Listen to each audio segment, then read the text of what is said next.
Welcome everybody to another edition of the Dad at Arms channel. I'm your host, Dad at Arms. I also go by Colt. And with me today for the second time, we've got Joshua Sky. How you doing, man? I'm great, man. Thanks for having me. Yeah, absolutely. So, you've been on the show before, so I don't really want to retread a lot of what we talked about, the first time around, but just for people who might, you know, be catching you for the first time, can you kind of introduce yourself and tell people who you are?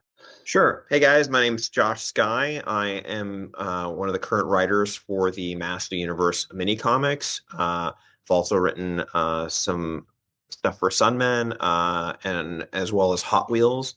I also currently write for Heavy Metal Illustrated, which is making a comeback, and I'm really excited. And a number of other things. I've written for Marvel, I've written for Cartoon Network, a lot of different science fiction venues, and all sorts of stuff. So I just love all things science fiction and fantasy, and of course, comic book related. Awesome. Well, that's great. Um, can you kind of tell us a little bit about, you mentioned heavy metal, kind of before we get into the He-Man stuff, can you Sure. kind of tell people of any projects that you're currently working on or I guess things that have been published that you can talk about? Yeah. Oh, yeah. 100%. So I've written a lot of. I've written for Heavy Metal Illustrated, and I've gotten comics through, like comic shorts and stuff like that, and different stories, and a lot of fiction as well for the site, as well as interviews and articles. I'm going to be writing fiction again extensively for the site and the magazine, as well as a long form interviews and different articles that I'm excited about, which will primarily be anything from ranging from history of science fiction, comics and fantasy, toy collecting, as well as you know, articles I wish that existed when I was like, when I was collecting the magazine, like collecting heavy metal and how do you collect comic books and different tips on doing that and where to get them and how to store them.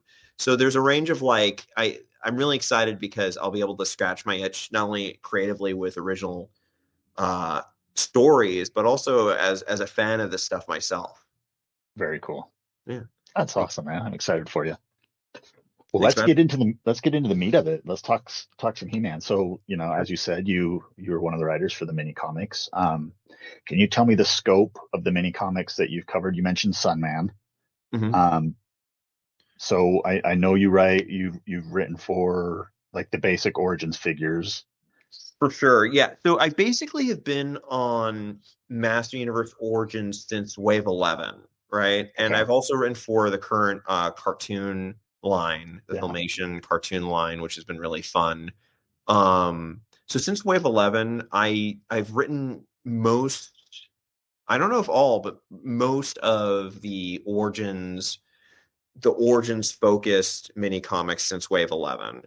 I've not written any of the cross license stuff. So Okay. like that's all Robert Rudman, who's brilliant, and he was mainly focused on the Origins line, and he still oversees the Origins line and stuff like that from like an editorial copy standpoint, and is amazing at what he does. He's a phenomenal writer, phenomenal copywriter, great storyteller. I love Rob, really funny guy, nice guy too. But like he's the one who oversees the cross license stuff. So Okay. like for those who love like Turtles of Gray Skull, which is great, Hmm. I love those books. Fantastic. He's the one who's writing those. And also he wrote stuff like the I believe it was Gary V, if I'm not mistaken, like in The terms yeah, of the V the Friends, I think it was called. the friendship is havoc Right, right. So for instance, mini he wrote comic. that as well. So yeah, so Rob, Yeah, all the these adventures guys right for here. Origins Mainline, right, prior to me was Rob, Okay. and Rob is very still much involved, uh, even more involved than me, honestly, in terms of all things Origins. Very cool. Yeah. Very cool. With the cartoon collection itself, what I've really liked about that is I think what I expected when that wave was first announced is that the mini comics that would accompany them would be just kind of a retread of the cartoons that the character or the items that come with the characters, you know, are based on that old cartoon. But they're new stories in and of themselves, kind of inspired by that era, right? Yeah, yeah, no, those are new stories. Generally, um, though there'll be an element that comes with those action figures that's from that film, a certain Filmation episode. So Mattel is so open-minded and really understand He-Man so well, and the fan base so well. Everyone who's working, by the way, on this stuff, they're hardcore He-Man fans. So like Yeah, the yeah. same amount of love that you have, they have on any, and I think it pours in every layer of the toy line. Hmm. But um, so yeah, basically, there's usually an element based on one of the Filmation episodes, and I've been really working on when I work on one of those for the ones that have been published. What I can say is that I generally revisit that original episode and try to write a new adventure within the framework of that episode, whether it's like a continuation or a reference or something. Because I feel like for me, what's important is I want people who read my adventures to be entertained and really get what they need out of a He-Man adventure. Like Hmm. my goal is like, oh, that was a cool He-Man adventure. So I want it to be He-Man. So I try to do all the homework that I can if it's referencing something specific. So I honor that, but also build on it in a logical manner. So that's my goal usually. Yeah. Very cool.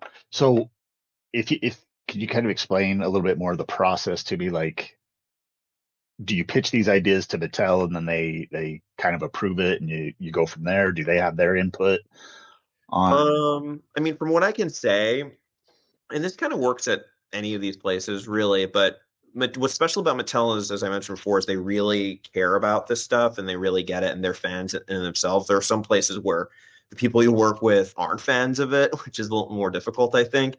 But yeah, generally, they read everything, and if something doesn't jive or if something doesn't, isn't accurate, that'll usually be flagged Mhm. to me or to I think anyone working on it. But generally, like they're open to new ideas so long I think as it makes sense within context Right, of like what it is you're working on, right? right. Um, but yeah, generally, yeah, they do have input, and but they're also very flexible. I would say, Very cool. yeah. Very cool. So, of the things that you've worked on up until now, what kind of has been your favorite thing to work on? Whether it's character work that you've gone to do or specific stories that you've gone to do, if there's any that come to mind. That's my favorite adventure. Sure. Gosh, that's such a great question. I've written quite a few of them now, actually. I would say since the Origins line has been going, and not only for the amount of time it's been out, not that it's been out for like years and years, but it's been a number of years now, several at least, I think. And the sheer volume of and breadth of the line is really incredible toy line. I've had the privilege, and I don't say that lightly, of working on these and quite a few of them. I would say my favorite adventure. That's really tough to say. Like I like them all. It's like asking you who's your favorite kid. Yeah, I love all my children. Um, no, I would say one of my favorite adventures has got to be, I think Poison from the Stars is an adventure I really like. The one that came with Mossman. Terror Yeah. the Technomancer, which came with Extendar. I really enjoyed that one. Horde of Frogmonger was really Yeah. fun. That was a fun one. I guess it's hard to choose. But those are some of my favorites that come to mind. What I really love, honestly, is coming up with the titles. The titles, Yeah. like the adventures, are so fun to write, but also writing fun titles that capture kind of like the call to adventure for He-Man. That's one of that's when I feel like I get that right, that makes me really happy. So like Terror of the Technomancer was I thought a great like mini comic book title. Or what was another one that I really enjoyed? Um, oh, Eternia Remastered, which almost became the original title of the mini comic that came with the Eternia playset, right? Yeah. Yeah. That would I didn't think of that till later on. I'm like, oh, that would have been a better title for that adventure. But I still feel like Battlefield Eternia was a great title for the Eternia playset mini. Trying to think what else, what other titles. I don't know, just a bunch of them. I really have had fun just kind of like coming up with them, and writing the adventures. The adventures are not easy to write, I would say. They're fun to write, but they're not easy. And the reason they're not easy is because the mini comic, the comic short in general is an art form to itself, just like short fiction, prose fiction is. And you really have to use those limitations to your advantage. So you have 6 pages, which is usually each page, if you pack it right, can do 6 panels. 7, you're really pushing it. Even at 6, you're pushing it, right? And there's only so many words the page can carry before they start like overflowing, right? This is for any comic book that you do in that format. So you have 6 pages to tell a story, beginning, middle, end, uh, with a climax and resolution and introduction of characters and concepts and something that's really hopefully transportive. You have to emotionally move the reader, right? Within that span of time. So, and you're also doing it in a science fictional fantasy fantastical universe, right? Like sci-fi meets fantasy. I mean, He-Man's probably more fantasy than it's both. Like, quite Yeah. frankly, He-Man is probably the purest intersection of fantasy meets science fiction alongside Star Wars, right? Except like you really have warriors and wizards that are openly warriors and wizards, right? Yeah. So that being said, the the mini comic is not only like an art form itself, in many ways, Master Universe pioneered that, right? Because it was one of the Mhm. first, it may be the first or one of the first toy lines to come with mini comics. And then in parallel, you saw all these other toy lines trying to do the same thing, like Sectars, Dino Riders, which I think is actually a Love, really fun. love Dino Riders. Yeah, Dino Riders is really cool. Sectars is great too, of course. Um, Atari Force, like a lot of toy lines came with comics, but I feel like He-Man not only like helped pioneer it, but it may be one of the few toy lines, or maybe the only toy line, I'm not quite sure, that is still doing it, right, on a consistent basis. So it's pretty incredible. So, but they're they are challenging to write because of the condensed format, like Mhm. now when I write like a for after writing on the mini comics for as long as I have been, when I write for 22-page length stuff or just normal like page stuff, I feel like it's going from like television to the big screen, right? Or like, you know what I mean? Like it's like, Yeah. oh my, Yeah. like this much more, like I'm now in Panavision, right? And then when I write for like heavy metal or a magazine, it's like iMac, right? But when I do tell my mini comic stories, I try to do it in IMAX. Like I want those stories. That's why they're still like spread, splash pages or double spreads, like, and um, you still want that epic. I do want to feel feeling of like, epic grandeur. And it's so funny the German fan base. What was it?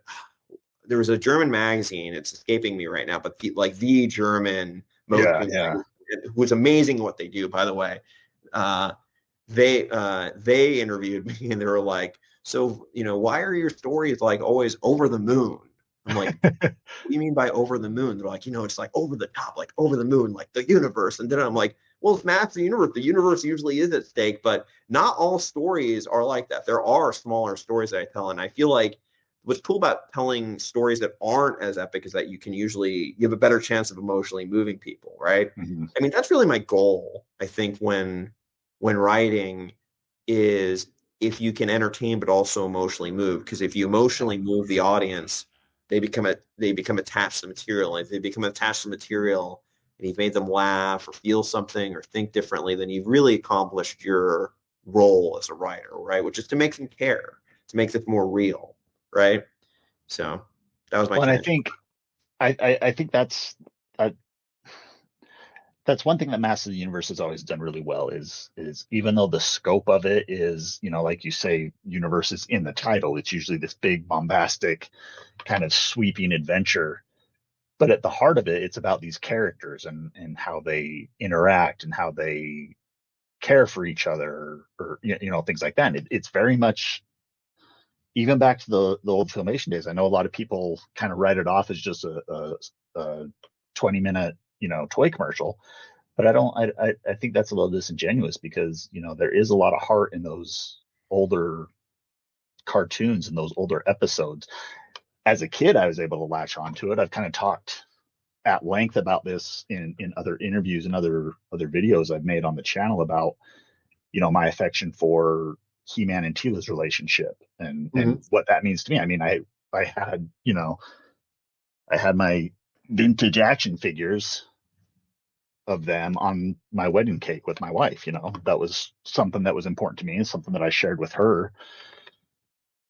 So, I think at the heart of these big, grandiose stories, it is something that's emotionally, you know, touching to a lot of people. And Yeah, I I think mean, that's special. yeah, well, it's so funny because when stuff like He-Man and Transformers and Thundercats and all these different 80s properties are coming out, there were actually embryonic years. There were embryonic years not only for the major franchises that exist right now, like Star Wars and such, but there were embryonic years for our generation. We were so Hmm. impressionable, and I feel like these were the perfect sorts of worlds for us to be exposed to, in that era. And even now, I mean, I still think they're just incredible, Yeah. like they're so fun. In terms of like a perfect character outside of Superman, I think He-Man is the most perfect character out there. I think both those are the most perfect characters I can come up with. But I Yeah. feel like Lex Luthor is not as perfect a villain as Skeletor is. Like Well, Lex Luthor is not the perfect villain against Superman compared to Skeletor. No, he's perfect for Superman. I get that, but like sure, sure. Skeletor is more of a perfect villain. If you had to like apples to apples, right? Skeletor is more of a perfect design villain to, as a counter to He-Man than Lex Luthor is. That's my opinion. I could be totally off base to most people. No, no, I agree with you. I mean, there's a reasons, But I feel like Skeletor is such a perfect villain. He's so amazing. So I don't know. I have my own take on Skeletor, I guess, but you know, Well, Skeletor, I mean, he's my favorite villain of all time, even over like Darth Vader and other great villains out there. But I mean, just visually, he's striking because he's, this buff blue body with a bright yellowish green skull and a maniacal cackle that accompanies it. And right. Who do you it's think is a fantastic. scarier villain though? Skeletor, Scarier villain? yeah, Skeletor or Hordak? Oh, Who do you Hordak is terrifying. Hordak is more in Hordak my yeah, is I agree. terrifying. Hordak I think is a the more I think on Hordak and and I think on Skeletor and I think of on these different villains like I think Hordak ultimately is far, far, far more evil than Skeletor ever could Yeah. seem to be actually. No, I agree with that. And, Yeah. it might be, maybe it's And the this is just filmation my effect. opinion as a fan. This isn't me Oh, like sure, the sure. writer. This is just a fan opinion, but I think Hordak is scarier. Yeah. It's Well, I think, his motivations, his machinations and everything like that, I mean, he's all about conquering worlds, whereas Skeletor is obsessed with defeating He-Man and controlling Castle Grayskull, Mhm, mhm. you know? The Snake Men are fun villains. To me, the game of the Snake Men, which I really enjoyed, is that well, a snake is the most untrustworthy type of creature ever, right? So if Hmm. you've got these different, power players in Snake World, right? Like in this world of like where there are snake characters, well, how can they ever trust each other? They're going to all try to usurp each other over time because snakes, there's no honor amongst thieves, right? So if there's no Right. honor amongst thieves, one snake's going to want to backstab the other, and that was really fun to play out, throughout the rise of the Snake Men story arc. I really enjoyed that. Like they're very deadly, very cunning bad guys, and but they're also as cunning as they are against like the good guys. They're very cunning against each other, and that's why I had so much fun writing the adventures for Lady Slither's adventure as Yeah. Point Yeah. Serpent, and then what was the other one? Leviathan's War, right? Yep. Yep. Like nothing you get from another. Like if a snake, to me, if like one snake man, you need something from another snake man, he's not just gonna, he or she's not gonna just give it to you. They're gonna want something from you because Yeah. you know, They're like, conniving. They're, yeah, they're they're, conniving. So yeah, so that was really fun to gamify and was just loaded with conflict, which was great. Yeah. that's awesome. I love it, man. No, Mm. and I think one thing that I like about this new era that we're in is that it makes me feel kind of that same wonder that I had as a kid with, looking at these toys and seeing the new toys that are going to be coming out and getting your hands on them. They have such that tactile, quality to them when they're in your hands. I just got the Vipor figure, Oh man, that's awesome. Did you and get your it's two just, bad yet? Did you get your two bad? I did. I've got Too Bad. Where is he? Yeah, he's right here. Yeah, two bad's great. Viper's awesome. Viper's awesome. Um, There we go. that's great. Are you here's a question that I Sure. need to talk to more about with other fans. Okay, so when it comes to like collecting MOTU, are you an in package or out of package or both? I tend, I have both, but I tend to lean more towards I like them out of the package because I like to play with them. Hmm. Um, Kind of my go-to joke in all the fan spaces when people ask this question, do you leave them in the package or do you take them out? Like I always post the Doom meme of, rip and tear until it is done, just rip and tear those packages apart to get to the toy inside. Yeah, I But love I the do the have I do have toys on my wall that are still in the package. I love the collector friendly packaging. That's great because then you Hmm. get to like have the best of both worlds, right? Yes. There's a premium on it, but I think it's totally worth it. It's hard because I love displaying them in box. They look so beautiful, but gosh, do they take space? And then you also I want do. to play with them, right? Hmm. So, and then sometimes I'll get two of them and I'll be like, oh my gosh, Yep. now I've got Yep. like two, and that's a lot. That's like double the space right there. But no, I don't know. I love them in the box, out of the box. I love displaying them, whether or not they're like you're making your own panoramas or, that's really fun. I'm Yeah, always it's well. curious. I wonder how many lost adventures. You know what I think about actually? I wonder how many lost adventures there are. I think about that a lot. Like the fan who's playing with their action figures, whether they're a kid or adult or like a son and a father or a mom and her son or daughter. And like, what adventure do they come up with? And I wonder if Oh we ever yeah. have, like, I'm sure we've had some amazing lost adventures that we'll never There know. if there's just, some way to tap into that Yeah. So, some adventures collective that just, yeah. consciousness or something.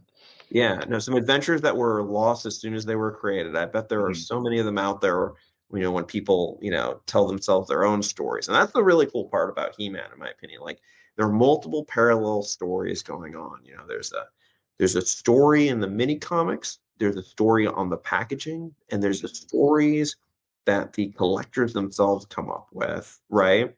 And there's the TV shows, and the reiterations of the TV shows, and then there's the Dark Horse comics, and then there's the stories coming out of places like Germany and Spain. I think it's really exciting, and that's how you know it has left the world of a toy line at that Yeah. point. Yeah. It's become mythology at that juncture. Yes. Once you have that many like streams of stories and the story started becoming interpretive to that degree, right? That's when it's become a thought. That really hit me honestly when I was looking at the character world guide and compendium. And you Hmm. could look up any given thing in the He-Man universe in that book, more or less. And there's multiple interpretations of it. It's like, Yeah. well, There's so many like different little entries about right, the same right. Like thing. And encyclopedia, Eternica. so, yeah. Yeah. so yeah. Yeah.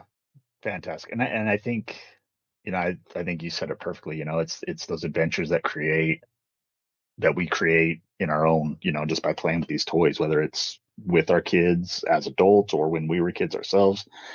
You mentioned Dino Riders earlier, and that holds affection for me because I didn't actually have any Dino Riders toys, but I remember the commercials and I loved them so much that I would get out all of the dinosaur toys that I had, and my He-Man characters would ride them. And Mhm. then one year for Christmas, I got the Tyrannosaurus Rex, and it was just, to me, it was like that perfect blend of how much I love dinosaurs and how much I made up my own stories of the Dino Riders if they visited Eternia. You I know, remember, yeah, I remember when I like turned 6, I was in a toy store. My dad's like, "What do you want?" And there's this giant T-Rex toy, this giant T-Rex, and it seemed massive. Like when you're 6 years old, it seemed like the mm-hmm. equivalent of like I don't know, like a Mustang convertible, like in Oh terms of yeah. toys, right? 'Cause it's so big. And I just remember thinking, this is too nice and too big to ask my father for. Like, this is too great a gift to ask for. I remember being afraid to Yeah. ask for it because I wanted it like that badly. But no, it's so funny you say that. Yeah, like the what it is, like I've thought about this a lot too, right? Because there's a lot of in comic books, there's this like cover, people go what are called like cover collecting, where they don't even read the story, which is sad because you should read the stories. But the They're the, fun. the covers are so amazing. And the same thing with pulp science fiction and fantasy of like the 30s, right? And the golden age, like amazing stories and astounding and Marvel science stories. The tradition that happened in pulps like continues to this day. It was in pulps and it's in comics, it's on movie posters, it's on video game, box art, and it's also on toy box art. And what it is, it's this massive, just incredible call to adventure. Like the better the art, the bigger the call to adventure, right? Frazetta was like the master of it. We've got Axel on the toy line now, and Yeah. Just Fletch, and fantastic. like the other, and everyone who's doing art for the toys is like they're impeccably They're honest. killing it. They kill it. Yeah. They're killing it, right? And uh, what I love about it is what is it though? It's a call to adventure. It's a passport, Like the guy who sold me video, like I grew up in Maui, Hawaii, and we had a guy named Ed, and I'll never forget. He's this big, jolly bit man who just was happy to sell kids video games, right? But he wasn't selling his video games. Didn't hit me until Ed passed away recently, and I was really devastated by that. And a lot of the community was. It was sad. But like Ed didn't. He was the Stan Lee of my neighborhood. I thought about it. Like he was the Stan Lee because he was the one who was selling kids adventure, right? But he wasn't selling us video games. He was selling us passports, and it was passports, to places like Midgars, passports to places like uh, Sonic's World and stuff like that. So that was really cool. Like Final Fantasy, like when you're that age, you're so impressionable, and I realize that's what we're still doing now, right? Like the toys are the toys, and they're amazing and they're beautiful. But what it's really also, I feel like giving you is a free license to like enter a new world and create your own world, right? And the toy is the excuse to do that. And the greater the toy, the greater the excuse. Hence the attorney at playset. Like and how massive that thing is, That right? thing's huge. So anyway, I'm just going to rant here, but you get what I'm saying. Yeah. It's just one of those things that, you know, I loved it when I was a kid, and I'm sure you share the same sentiment. But just seeing it come back in such a big way as it is right now, we've got, multiple toy lines out there. We've got comic book projects. We've got, TV show projects. We've got a Mhm. movie in the works finally. And it just feels like, I don't know. I mean, yeah, we've got the Turtles of Grayskull right now, where it's combining my two absolute favorite franchises ever into one thing. And it's just like, it's one of those things that I can look at regardless of the state of the world or what's going on. It's that little apple of happiness that you can grasp onto and hold on to that makes you happy and brings you joy, right? And it's a window into my childhood, and it's happening again in my lifetime, and I just think that's wonderful. And so if I'm sure I've said it before, but I don't ever want to miss the opportunity. Thank you for being a part of that and for facilitating that, and Two-way street, man. It's two-way street. It's two-way beautiful. street. Honestly, nothing.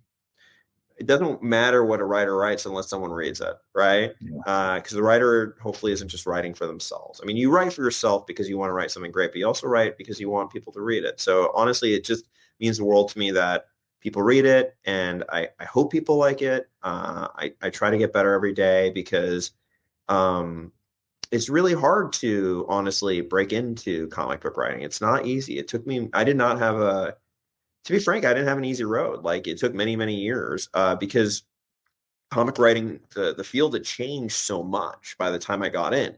In the past, comic book writing, they couldn't give away these roles. People didn't want to do them, especially if they were licensed. But by the time I broke in, I mean, it was you have the time I started really, and I've had luck in my career for sure. But I just never would want to forget that it is a privilege and a responsibility, quite frankly, to be able to write stories at all, honestly.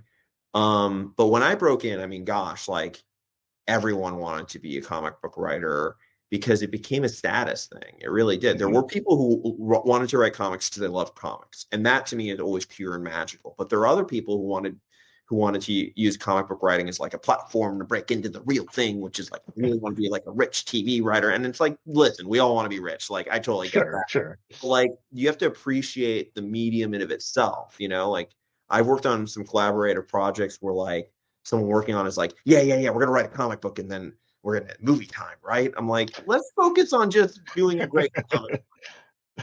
Let's just focus on someone being proud of what they've got. Because that all other stuff will or will not take care of itself. It won't matter because we'll have told a great story. And if we tell a great story, right, then it matters. And that's what counts, like creating magic. And I feel like if you can hold on to that, you can hold on to your sanity, right? Yeah. But so it was very different by the time I broke in. But luckily, by the time I really started approaching and trying to break in, even, but like luckily, I was able to figure that out. Like if anyone's watching this that it wants to write comics, my best advice, which will save you years, is just focus on starting small and telling great comic stories, whether they're short, probably short at first, and then build it out from there. Just pay your artists. Don't try to get any artwork for free because it's really hard to do and not Mhm. right usually. Or, an artist will say sure, and then they'll get a paid gig and they'll run away over there, and rightfully so because they're trying to make a living. Just focus on trying to tell a great story and making stuff and putting it out there, and the rest I feel like will take care of itself. I don't know if you're gonna retire on the Bahamas on it, probably not, but you will. It's like a 401k for your soul, right? Yes. Yeah. And I feel like Quentin Tarantino says like if you love movies and you try to make a movie, you will not be able to help but make a great movie or a good movie.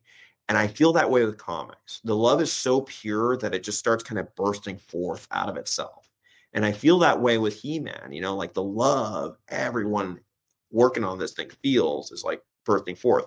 But I don't know. I don't know if that's always true though, because the original He-Man line, like, is beautiful and incredible and you feel the love. But there, when you read interviews with some of the original comic book writers from the 80s, they're like, I thought this was gonna be a flash in the pan. You're like, oh, really? Gosh. Because it's so different from how things are now. Like back then, they were trying to find these franchises. They were trying to develop the next big Well, thing. yeah, everybody wanted to be the next Star Wars.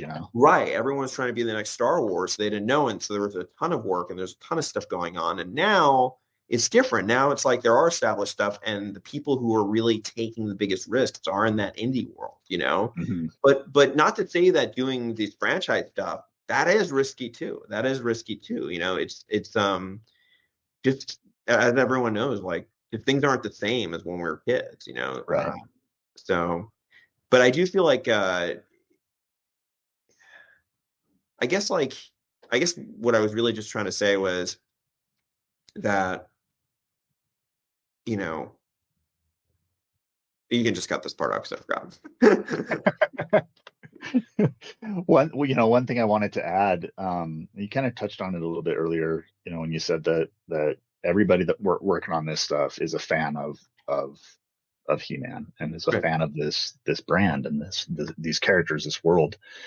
And I think that's something that feels so special about MOTU is that, you know, people who are writing things, people who are drawing things, they're the ones who were part of this fandom, you know, 20, 30 years going, that the people we talk to in the fan spaces, on the forums and stuff like that. Like it just feels like such a family of fans pushing this thing forward, and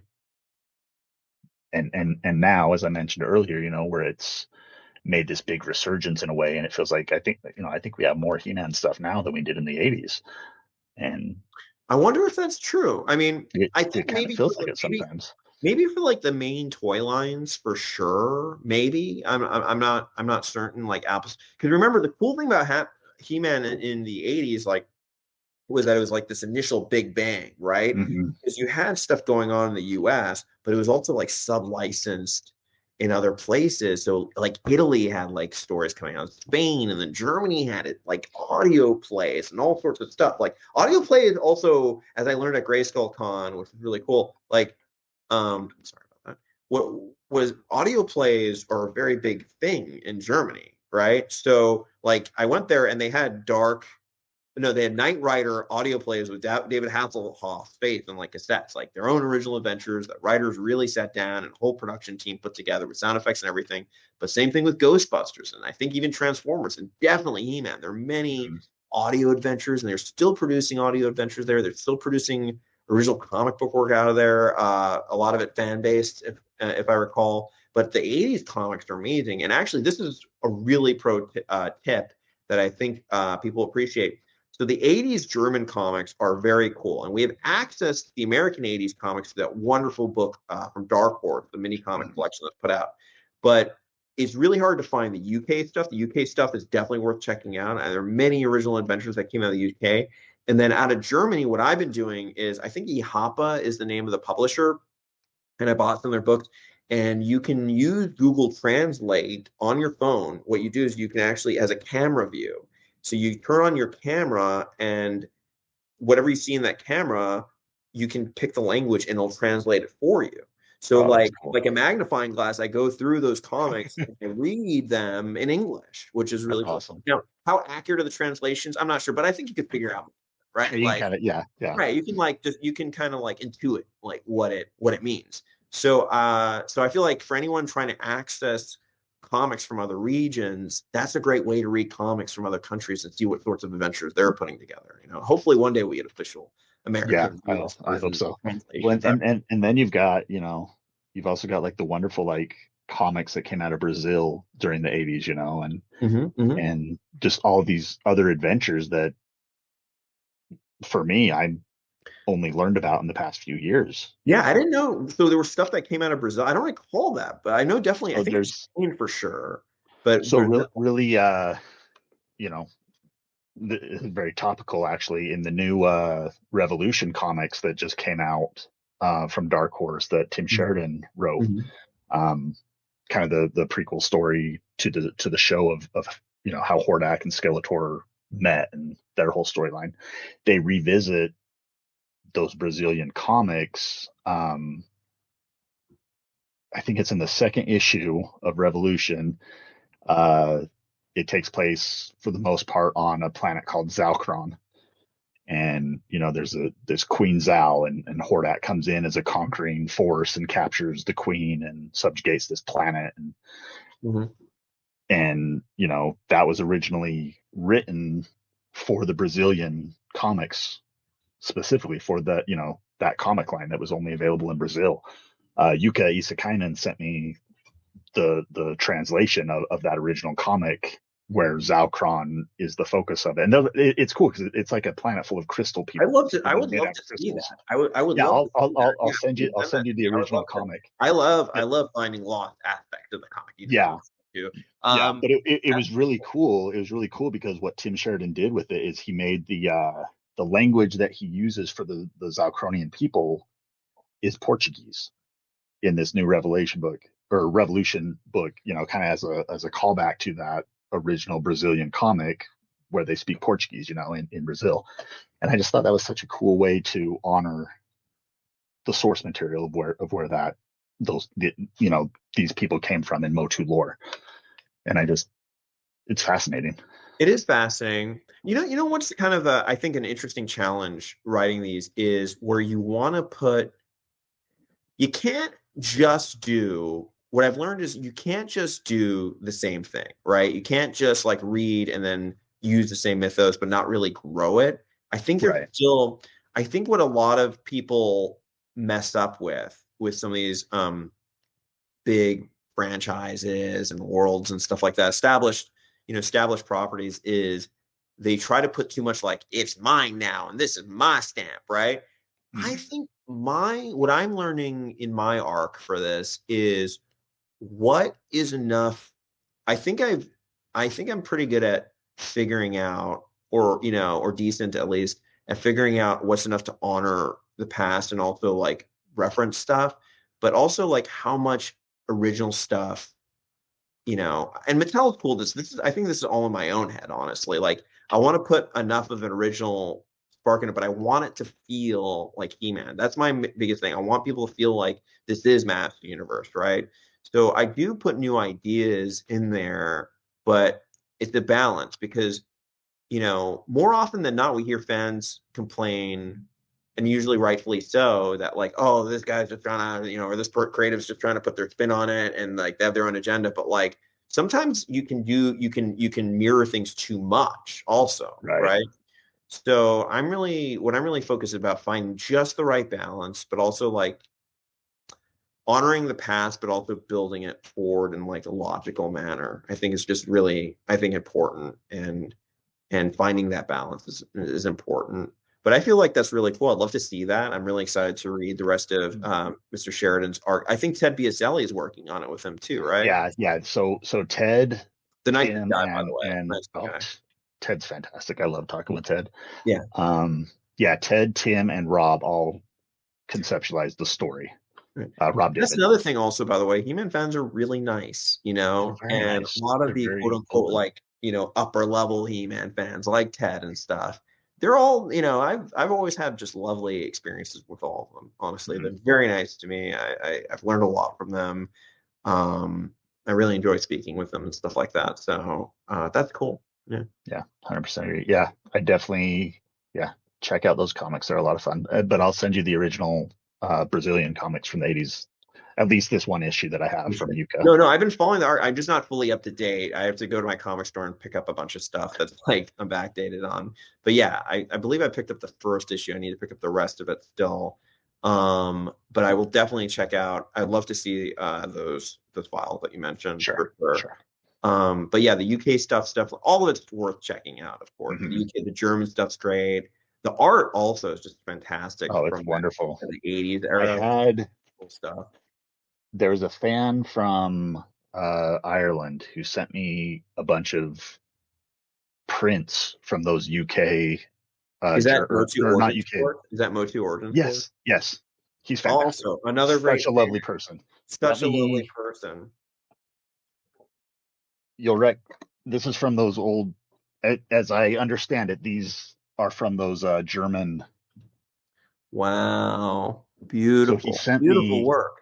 yeah, he had a bunch of these. I've got two other ones up on my wall up here, and then a fourth one that I had that we sent along to Ted Yeah. Biaselli because it was one of his favorite pictures.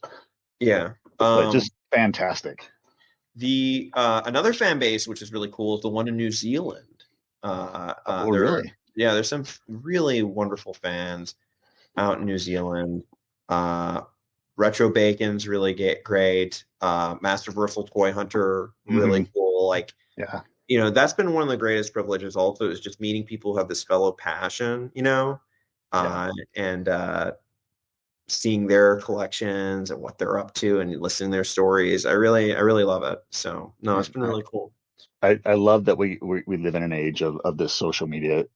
As for all the negative aspects of social media, there is this positive side of it, and I love seeing all these other fans, share their pictures and share their collections and their this, same passion that I have for this stuff. And For sure. And also just learning. There are different aspects of the history that I'm always learning about and experiencing, like I was speaking to Larry Houston at a convention, and he was like, "Yeah, I was like drawing Motu mini comics at night, and then during the day I'd like direct GI Joe episodes."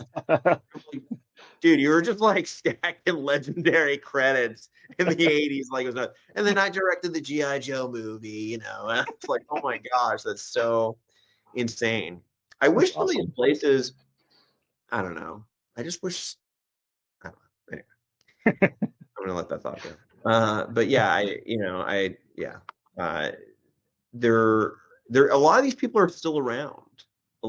a lot of these people are still around. Like Larry Houston is still going to conventions. I think that's so cool and still working on stuff. Michael Halprin, who wrote the original Bible for Master Yeah, Universe, I've gotten to hang out with him a few times. Very nice guy. it's He awesome. told me all his thoughts on like writing He-Man back then.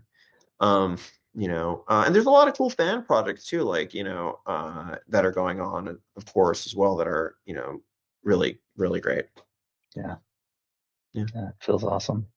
Well, one final thing that I wanted to kind of express to you, I shared this on Instagram, but I think one thing that you do so well, and I want to give you, you know, praise for that, is that you do capture this aspect of wonder and adventure with the stories that you write. Thank you, sir. For for me, I see things on the page and certain things will jump out to me that I want to spend time kind of playing around with that. And I don't know if you saw, I think you did, because I think I tagged you in it, but I made a custom Tila figure out of one of the mini comic adventures that you wrote, the Sands of Time Tila, where she's in Right. time. That was great work, by the way. And I really just, and this is just something that I do it's kind of hard to see, but there we go. That is so cool. You did an amazing job. You can send me Thank one of you. those too, bro. You got it. You got it. No, but I know I'm not trying to say that the customs I make are amazing or anything like that, because it's just something I do in my own spare time when I'm sitting down with a TV show on in the background at the end of the day. But I spent a couple hours on this, and it was just because I saw something on the page that sparked my joy and sparked my wonder that I wanted to play around with that concept a little bit more, and so that's something I think that you do very well. So Thank you thank very you. much, Grant. No, it really is. It's a great custom that you did. And be careful, like a lot of custom toy makers end up going pro. A lot of custom toy makers end up. No, I mean, you could say, same thing with writers. Like, I was just building these custom stories, and I have a custom career now. So no. All jokes aside, like, I'm really always blown away. Like, another fan had made a Snake He-Man figure based. Yes, What was it? What was the adventure? It was it was Crisis the at the Core. Crisis at yes, the Core. yes, That yep, that that was a really fun one. But yeah, that I'm was very gonna. cool. Well, part of why I'm here is because I want to build more of a bridge and connection with fans, and also to post more. I want to post more on Instagram and learn Mhm. more, honestly, and write more. So I'm just really I really appreciate you taking the time. I'm working on a bunch of stuff that I'm excited about, both Yeah, He-Man related and also my own independent projects, which I'm stoked about. So there'll be plenty more to come. awesome. And I look forward to seeing it all, and I look forward to chatting with you again. I think this is something that we can do again in the future. Dude, thanks so much for having me on. I really appreciate you taking the time, man. Absolutely. I love chatting with you, Yeah. What either I loved about this on conversation video actually, or it was one of the first ones I did where we got to really banter back and forth, and I like to ask questions myself, actually. I don't awesome. talk about this a lot, but a lot of how I got my career started was through interviewing, believe it or not. Very cool. Yeah, I used to That's interview very a lot cool. of science fiction and fantasy writers, and I learned a lot actually doing that. And I think that's the best thing about what I do. I started doing this because I had questions that I wanted to ask people, and they were kind enough to sit down and chat with me. And that's been a very fulfilling thing for me. Well, the word question cannot be written without the word quest. Quest is That's within the true. word question. And the cool thing about asking questions and doing interviews is that you have a front row ultra HD seat to ask pretty much whoever you can get a hold of, whatever you ever want to ask. And usually, surprisingly, some of the most powerful people are happy to sit down. Not that I'm like a super powerful guy, but one day. But no, like really people who seem like totally out of their own possibility. I can't tell you how many people have been like, sure, and they'll talk to me and we'll do an interview. And I've learned a tremendous amount doing that. So it's really Yeah, cool. And you develop a lot of great relationships doing it too. So definitely. yeah. Definitely. All right, Dad at Arms. What's your real first name? Colt, right? Colt. Yep. Colt. Colt. I really Like, appreciate it, man. yeah. Well, this has been fun. Let's do it again. Let's keep in touch. So, For yeah, sure. All right, get back to your kids and family, okay? All right. you got Catch it. you later, man. Bye. See ya.